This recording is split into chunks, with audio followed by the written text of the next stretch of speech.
Welcome to the first edition of the Friends with Money podcast, brought to you by Money Magazine, creating financial freedom for Australians since 1999. Please remember that the views and opinions expressed in this podcast are not recommendations, and further independent advice and research based on your personal circumstances should be sought before making an investment decision. Hi, I'm Julia Newbold, Managing Editor of Money Magazine Australia. Welcome to the Friends with Money podcast. In this episode, we'll be discussing the FIRE philosophy for financial independence. Before we start, a quick reminder to head to the Money Magazine website to subscribe for access to expert commentary from some of Australia's most respected financial writers. Now, being able to sleep in every day, spend time catching up with friends and family, and doing all those things you never seem to have time for is what most people look forward to in retirement. And we know that retirement means different things to different people, but typically we think of it as something to do in your 60s. But this month we're changing that mindset and talking to people who have plans to retire in their 20s, 30s, 40s and 50s. We ask them about their plans and strategies in a cover story written by Susan Healy, who I have with me here today. Hi Susan, please can you tell us about this cover story on the early retirees? And we call them FIREs, don't we? Yeah, we call them FIREs, Julia, because it stands for Financially Independent Retire Early. And this cover story for Money Magazine is something we've revisited.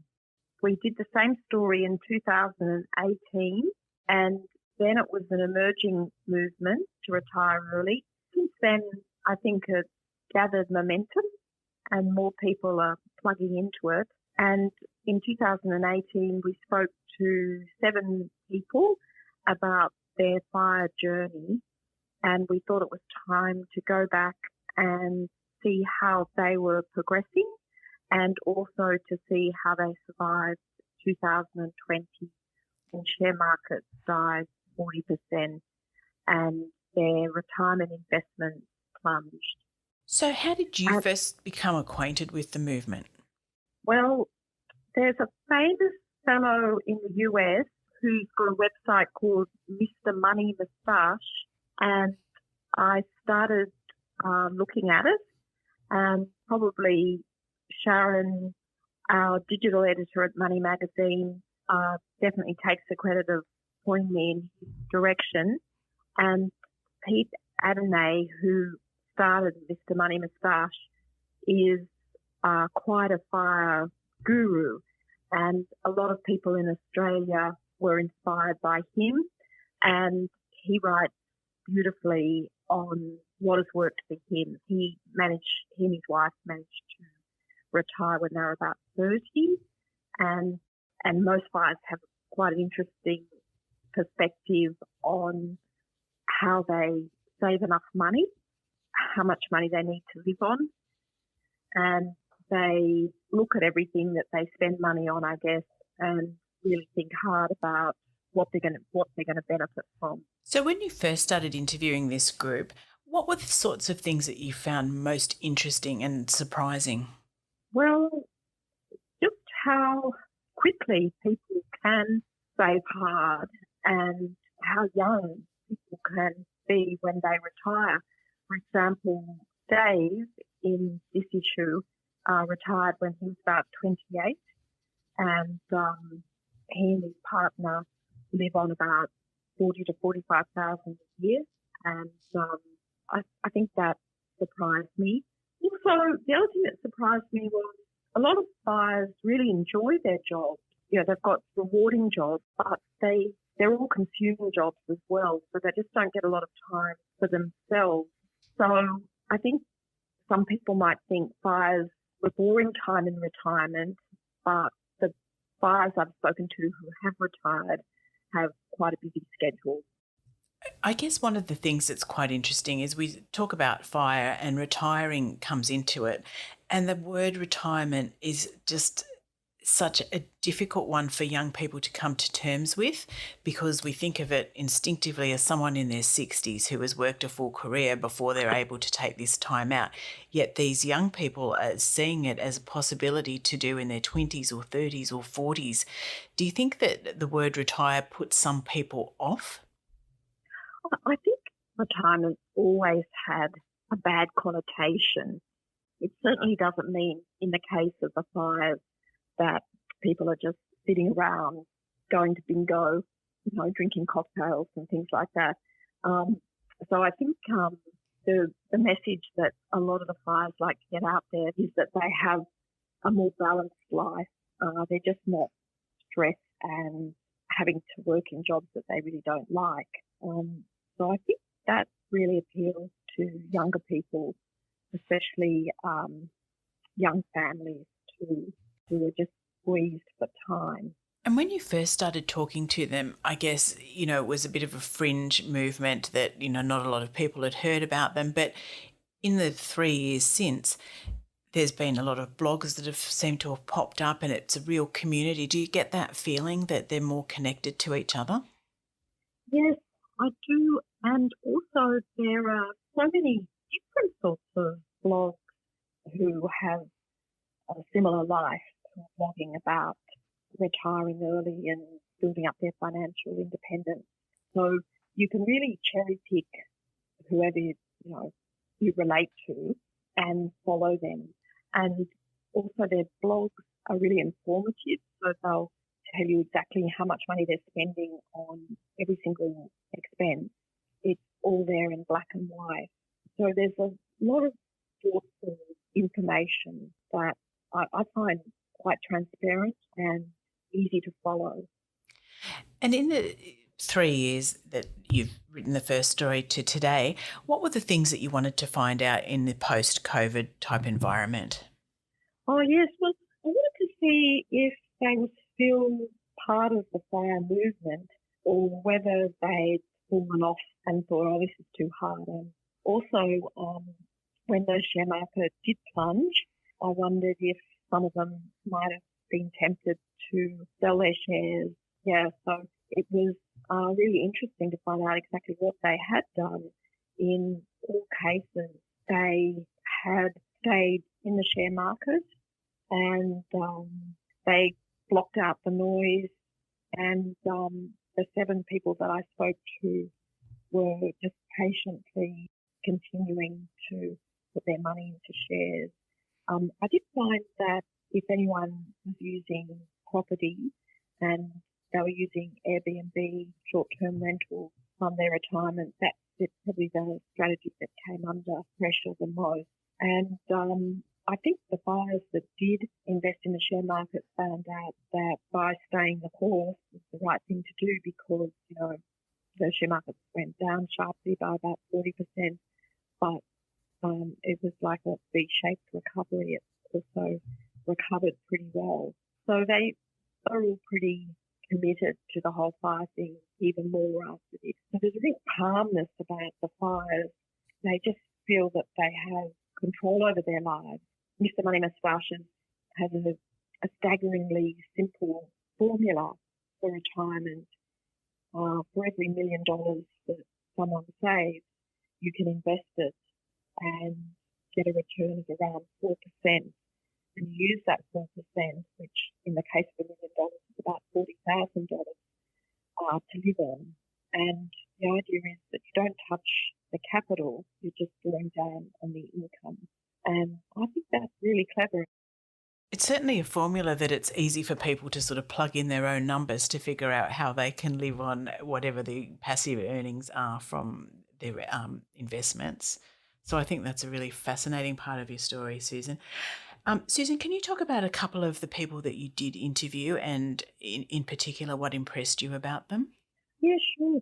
So you've got someone like Serena Bird who has retired and she's set some goals for herself and her family. And last year she paid off her mortgage. She's coaching people. She's helping women in particular. I think that's very rewarding for her. And she's also setting up another business, recycling clothing rather than, the opposite to fast consumerism, I suppose. Also, a lot of them have great podcasts and blogs. So we've got Dave, who retired when he was 28, and he's got some very wise information for people who have bought investment properties, but in Dave's case, he's found that investment properties are quite expensive to run. There's always lots of different costs involved with them. They're just a lot trickier than he originally thought that they would be. And he's been switching more to index ETFs, and he just loves the simplicity of them. It's a really great cover story, Susan, and it comes through that you really enjoyed writing it. Can you tell us what it was about these people that inspires you to come back and revisit their stories? Oh, yes, okay. Very articulate, wise. Yeah, they've got a real way of examining openly what they've been doing right and wrong about all the aspects of their life. The reason why they've set up the blogs in the first place is to hold themselves accountable so that they don't fall off and stop saving or spend too much money. So they're analysing how they live their lives in quite an interesting way. So I just think that's fascinating. Thank you so much, Susan. Thank you for the cover story, and thank you for joining us today on Friends with Money. Thanks, Julia. Well, after hearing from Susan, our author on the FIRE subject, let's hear directly from two of her case studies to see how the quest for financial independence has worked out for them. Joining us first is Serena Bird, the joyful frugalista. Serena Bird, welcome to Friends with Money. And as the joyful frugalista, you've featured in a lot of our money articles so far. So thank you for being here today. Is being the joyful frugalista all part of your FIRE plan? Good question. What was my FIRE plan? Well, I guess I'm a bit unusual amongst the FIRE community because for many years I didn't identify as being part of the community.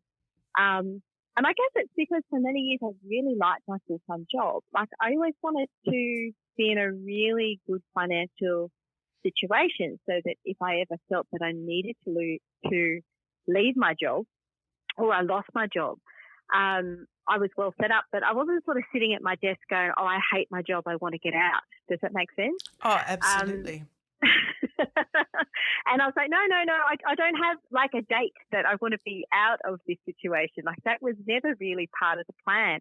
But I always remember, probably I'm trying to think, about 12 years ago, I think I had a director who, and I should disclose that I used to work in the Australian Public Service, and he said that, you know, a couple of years ago, previous to that in his career, he'd been asked to work on something that was very politically sensitive, and he was really morally opposed to that. And he sort of felt that it was really hard for him. He had kids, you know, he had a mortgage, he had responsibilities, and he couldn't say no.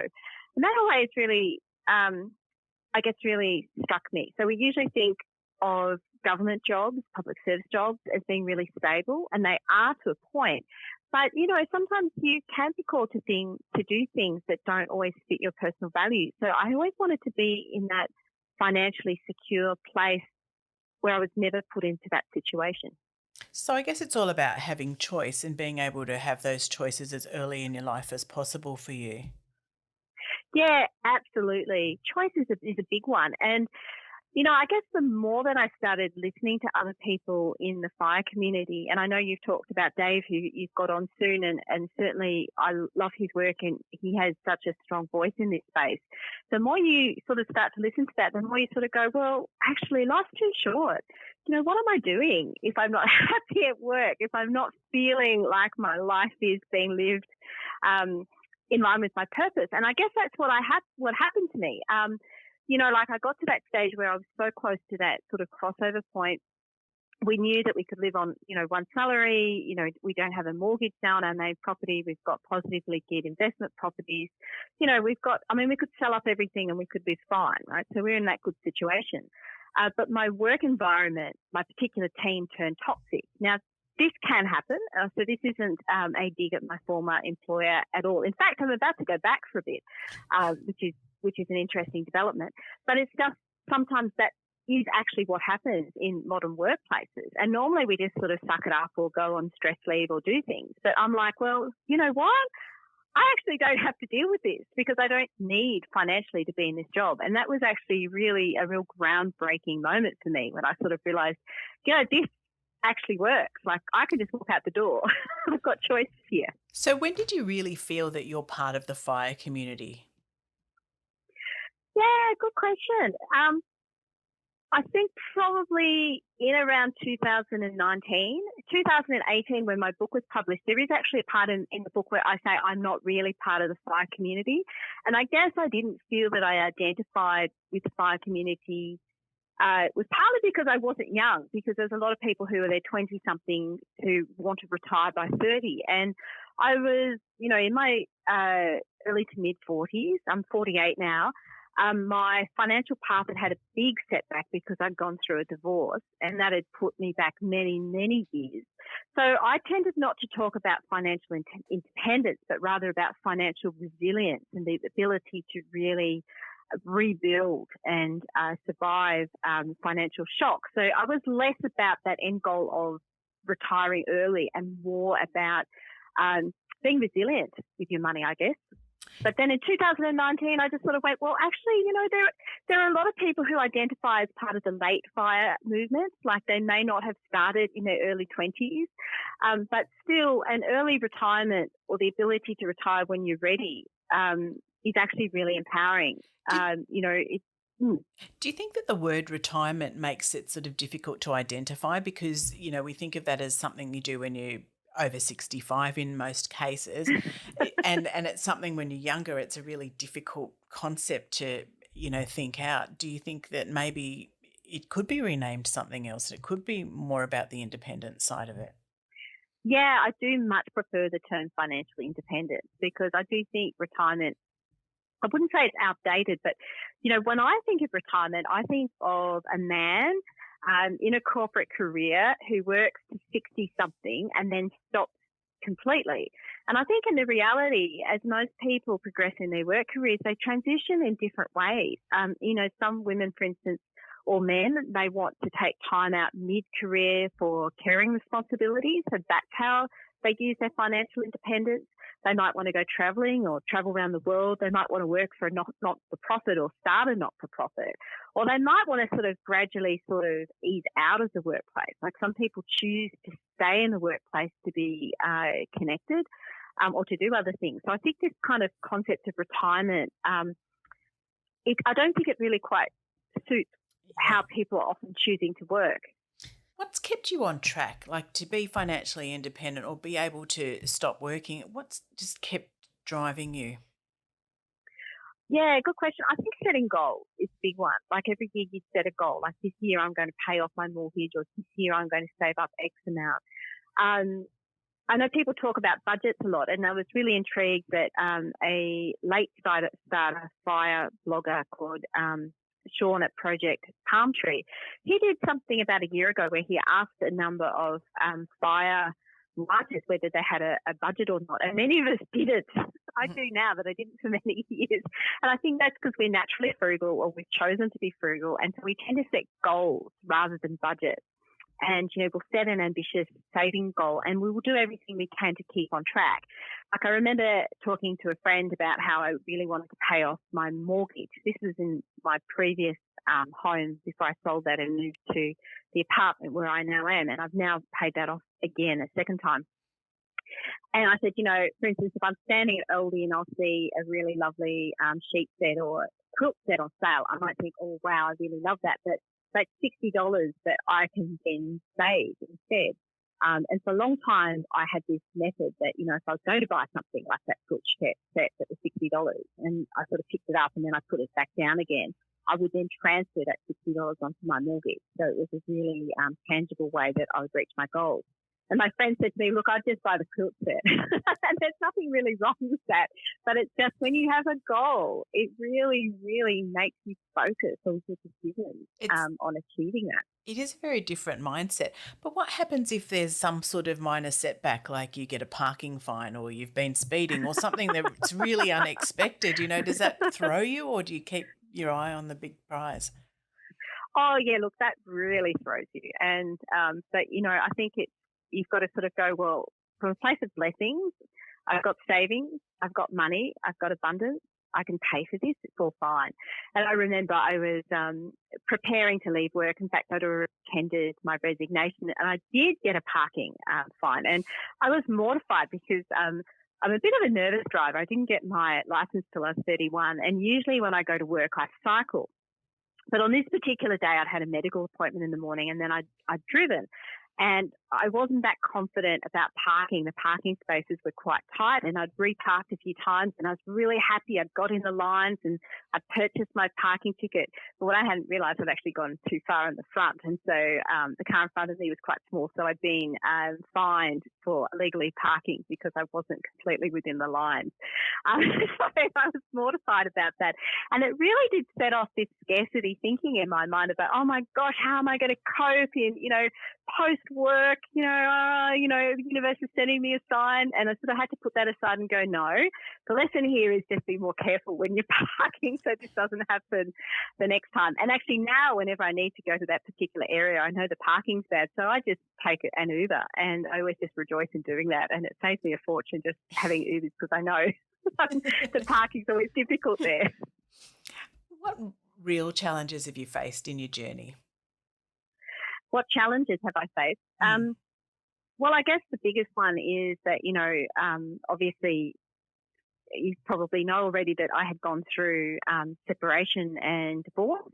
And in my case, it wasn't an, amicable situation. In fact, I'd gone and received been granted a domestic violence order when I left in 2014. So what that meant was not only was I leaving a relationship, but then it was a very expensive process to get out of it because it's very difficult to really negotiate if you don't have the will of both parties to be totally fair and equal in that process. If you've had unequal power relationships before the separation, it's very hard to do that afterwards. We were able to mediate quite a fair bit, but sort of you got to the point where you couldn't. Now, we had both been on, I wouldn't call it a fire journey, but I would probably say a wealth creation journey. And we were mostly in sync, but not entirely. So we had a particular strategy of building up residential properties. So between us, we had 10 residential properties that we owned, but I felt we were overgeared. In fact, I think, pretty much we were. And so what that meant was that our quality of life wasn't that fantastic. It was very difficult to do things like go on holidays, and it was actually quite stressful from payday to payday to find the money to, make these mortgage repayments. We had to really adopt quite an austere lifestyle to do that. And so when we went through that process, it was quite difficult, and I worried about losing that entire portfolio. We didn't. We got through. A number of them have been sold. I took on 3 of them, and he bought me out of one, and then the rest we sold. And then he retained another one. So it wasn't a complete bloodbath, but it certainly wasn't fantastic, and it did involve selling some properties not at the right side of the market. And I look now at what's happening with property prices in Australia, and I think, oh gosh, if only, we'd still held on to those, we would be in a much, much better situation. But that's life, isn't it? Like, things happen that are just unavoidable, and you just really got to, work through that step by step. Absolutely. And I think the importance is, you have to have the resilience that you spoke of before, because you don't know what's going to happen, and can you stay the course? And with COVID last year, that's why we were very interested in revisiting the stories, because we wanted to see, how did COVID affect everybody, and did people waver from the course because of it? Look, it was hard emotionally for me. It was kind of strange because I talked a lot about financial resilience, and I wrote a lot about financial resilience, and I was doing a lot of work to help other people who were going through those mindset challenges, and also practical things like how to cook cheap meals on a budget that were really going to help people through. But in my case, while we were in a good financial situation, I had in my mind these things that I would leave work and I would start a business, and I would earn lots and lots of money. I'd be earning even more money than I did previously after a year. And of course, that didn't quite happen. A lot of the things I was doing was freelance writing and I mean, I know you know because you work in the magazine and writing industry, but, you know, a lot of freelance writing, a lot of the whole creative sector, in fact, was really affected by COVID. And oddly enough, I didn't see myself as a victim in that. I think I was so focused on the hospitality sector and the tourism sector and everything else. I didn't actually realise the impact until sometime later, which I know sounds odd, but you're so worried about everyone else, you kind of forget yourself.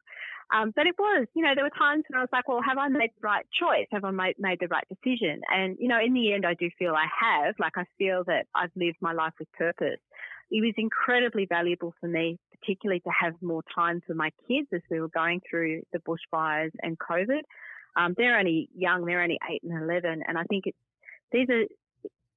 been a very difficult time for many people, but for this younger generation, there's, you know, some trauma for them. And I think being in a situation where I was calmer and I wasn't in a very busy job and coming home stressed every night really helped me respond to them.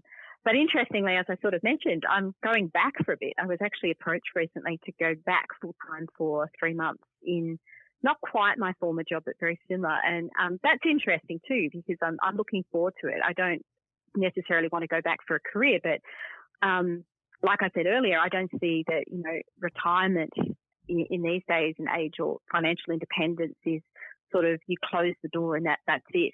Like it just gives you more choices to do things in different ways.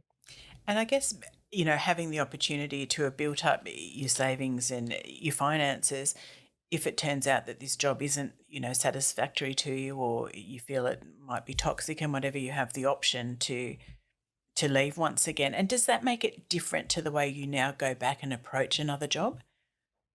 Yeah, it does. Like, and even just in funny little ways, like thinking about the clothes that I'm going to wear. I went off shopping yesterday, actually. And, you know, in the past, I was very conservative in what I wore. And, you know, I'm still fairly, you know, in an office environment, it's appropriate to be conservative. But I'm sort of thinking, oh, yeah, but now I'm this kind of writer podcaster, so I can wear things that are a bit funkier.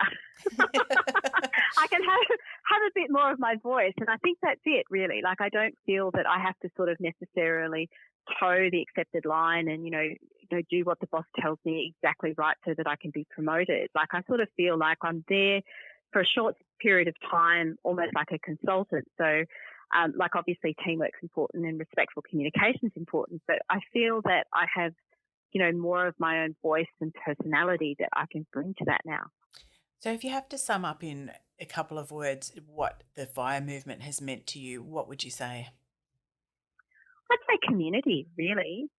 Like, I know when I first started saving, investing, my ex-husband and I, we started, I'm just trying to think, probably about 2004, 2005. Like, it was almost like a dirty secret. You didn't tell people that you wore op shop clothes or that you were saving. Didn't even tell people we had investment properties most of the time. I was really worried about what people would think about this. It was sort of considered not the norm, you know, because you didn't want people to think that, you know, you were up yourself because you had properties, or you didn't want people to think you were too Scroogey. But I think it's sort of given permission now to connect with other people who share similar values. And these values are not just about, you know, earning lots of money and getting ahead. There's within the community, there's a lot of people who care very deeply about sustainability and the environment. You know, mental health and well-being too. A lot of people like me have had, you know, workplace issues and have dealt with toxic workplaces and the fallout. You know, anxiety is a real issue that is facing a lot of people in Australia.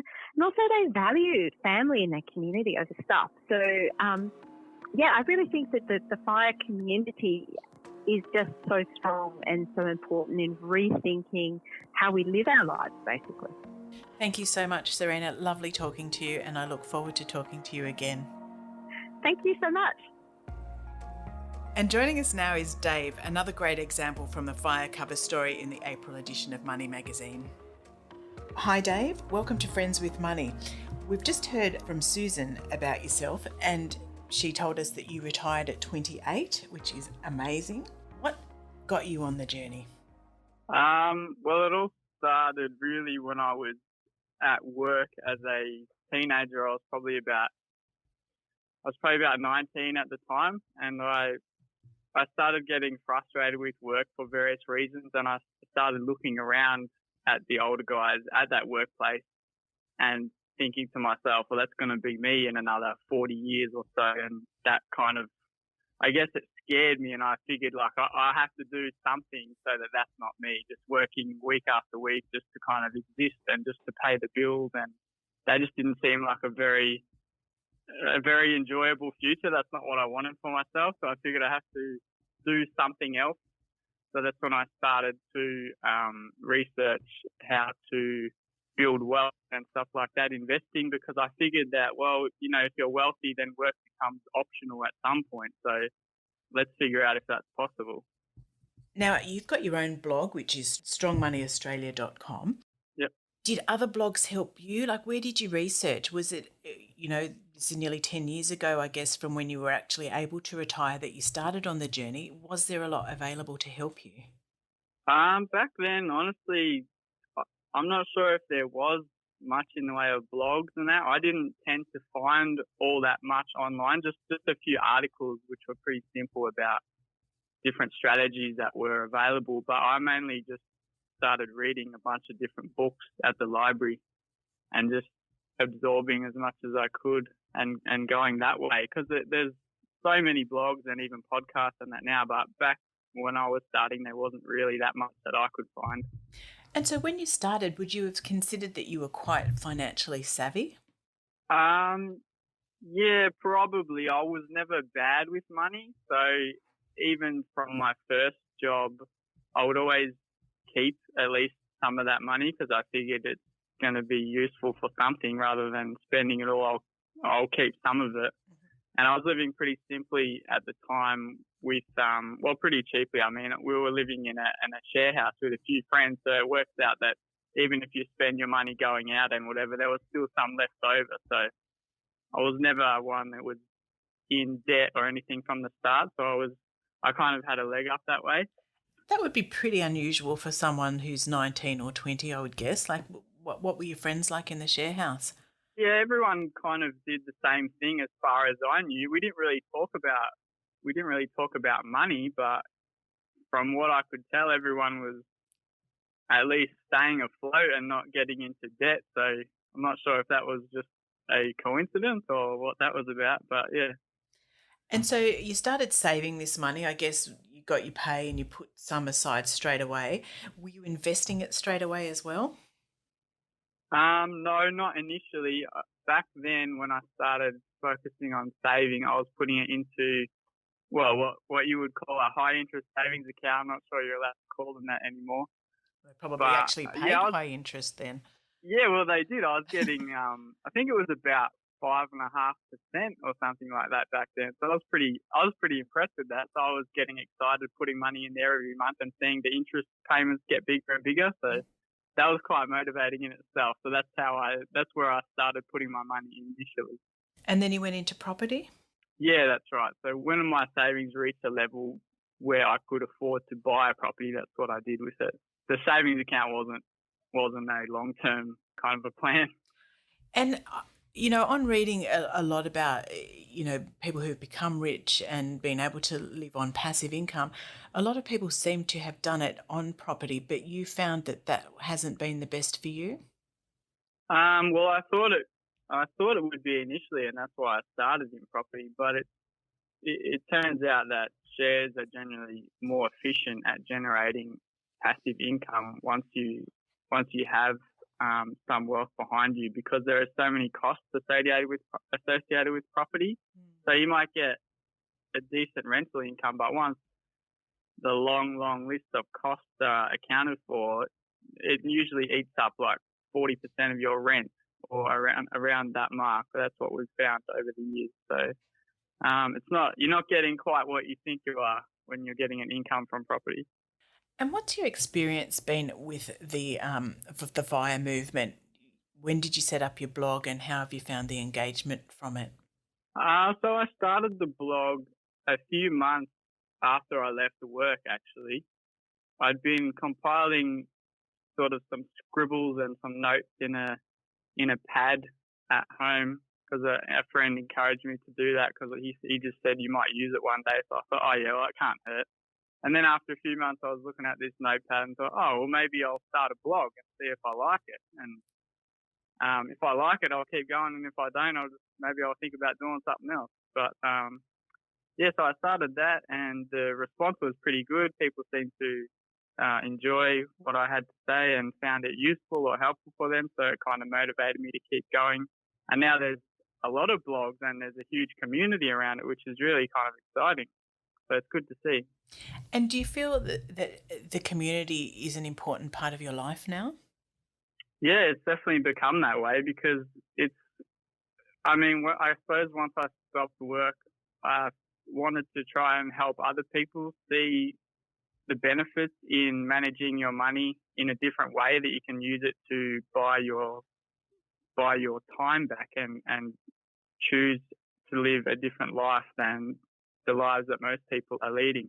So the community kind of comes into that because they're always giving me feedback of what they kind of maybe some struggles that they're having or something like that. So I'll get an idea of, okay, well, I'll write about this now because I can't find someone else has written about this before. So I'll try and tackle a certain problem that I see people are struggling with. So there's definitely, the community is definitely good in that way. And they also help each other, like after an article or a podcast, there'll be people coming on and putting in comments and replying to each other and trying to help each other out. So that's really good as well. What did you find were the greatest challenges for yourself on the journey to retirement? That's a good question. Probably towards the end, figuring out, deciding how much is enough, because there wasn't, like I said, that good information targeted around this specific goal that I had back then. There was bits and pieces, but it wasn't very specific. Like you need this much, or you should do it this way or that way. And so it was kind of hard to figure out which option was going to be the best. That was probably what I struggled with the most. And do you think that people who are going through now have a better understanding of what they need?